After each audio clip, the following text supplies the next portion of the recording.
Hi Christina, great as always to meet up with you at the range and do some work on your game, and even more satisfying to see it carry over out on the golf course, particularly with the longer clubs. So really productive session. We looked at the takeaway, still an element of roll in there as per your previous session, but to be realistic, it's rolling less, and that big roll that you used to have isn't going to go away in a matter of weeks. It's going to be a case of an ongoing process, trying to chip away at making that takeaway more functional. When we get to the top of the swing at the start of the session, there was just a hint of a lift there with the arm coming off the rib cage. You see the right arm, the pressure getting relieved, and that's the start of the over the top move that you make. So the over the top move is starting here and then continuing on. There was still quite a bit of rotation, pulling the arms outwards.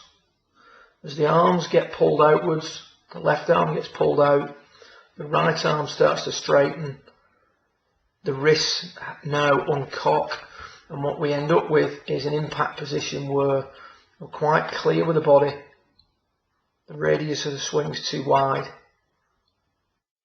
and the handle gets passed by the club head through the ball. When we looked at the models, what we noticed was that the arms were obviously in more at the top. There was no lifting on completion. That was producing a left arm that was angled in more when it became parallel with the ground. So there is an element of turn, but it's not excessive, allowing the club to line up with the hands or slightly inside at delivery. And when viewed from face on, we see that the radius of the swing gets much tighter. The butt of the club is more advanced, and as we make impact, the handle is leading the club head into the ball. So the first thing we did, and we had real success with this, we just put the baskets in front of you there, just on the outside edge of the studio, with the cane across the top.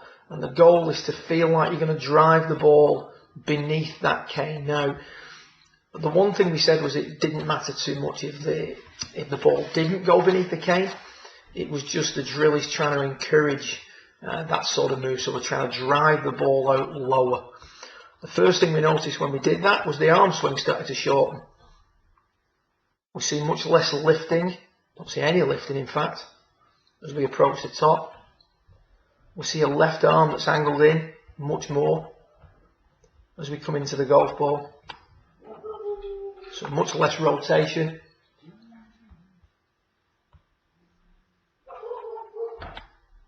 As a result, the right arm's not straightening out quite as quick.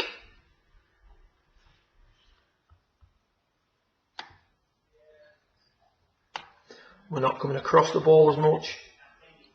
And when viewed from face on, we see that the weight's going much more into the lead leg, and the handle is leading the club head through impact. Add to that straighter arms on the way through, with less flexing of the knees and the elbows. And that all adds up to improving your ability to hit out at the golf ball, reducing the amount that you fade the ball by, and long term improving your ability to hit the draw. Good luck with it. I look forward to watching this progress over the next couple of months, and I look forward to meeting with you in 3 weeks' time to do some further work on your game. Well done.